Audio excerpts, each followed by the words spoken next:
वृंदावन की सनकरी गलियों में यमुना जी के तट के पास एक छोटा सा आश्रम था। आश्रम के महंत थे पम हरिदास जी, सरल, निष्काम और बाल स्वरूप श्री कृष्ण के अनन्य भक्त। उनके लिए भगवान कोई दूर बैठी शक्ति नहीं, बल्कि घर के बच्चे लड्डू गोपाल थे।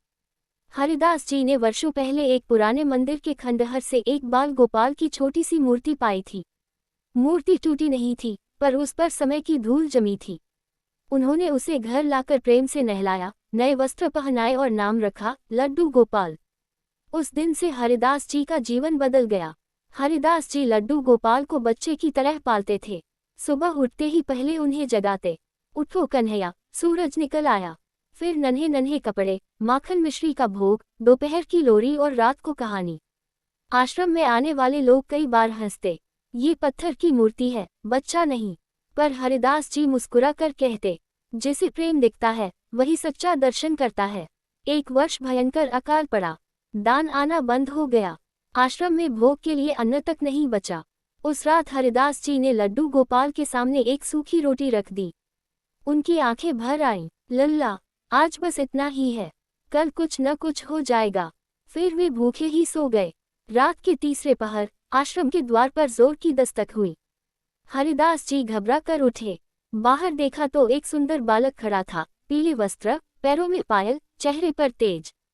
बालक बोला, बाबा, मुझे बहुत भूख लगी है। हरिदास जी ने दुखी होकर कहा, बेटा, मेरे पास तो कुछ भी नहीं है। बालक मुस्कुराया, अंदर देखिए। जैसे ही हरिदास जी भीतर गए, वे स्तब्ध रह गए। जहाँ सूखी रोटी रखी थी, वहाँ 56 भोग सजा था, माखन, खीर, फल, मिठाइयाँ, सब कुछ। और लड्डू गोपाल की मूर्ति के होंठों पर माखन लगा हुआ था।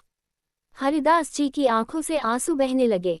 वे दौड़कर बाहर आए, पर वह बालक गायब था। अगले दिन पूरे वृंदावन में ये बात फैल गई।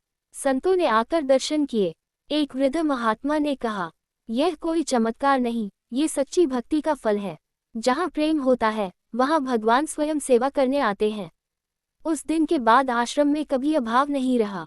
कहा जाता है कि आज भी उस आश्रम में रात को पायल की मधुर ध्वनि सुनाई देती है। और जो भक्त सच्चे मन से लड्डू गोपाल को बच्चा मानकर सेवा करता है, उसके जीवन में कभी कमी नहीं रहती। सीख, भगवान को प्रेम चाहिए, दिखावा नहीं। सच्ची भक्ति में भगवान दूरी नहीं रखते। जहाँ विश्वास होता है, वहाँ चमत्कार अपने आप होते हैं।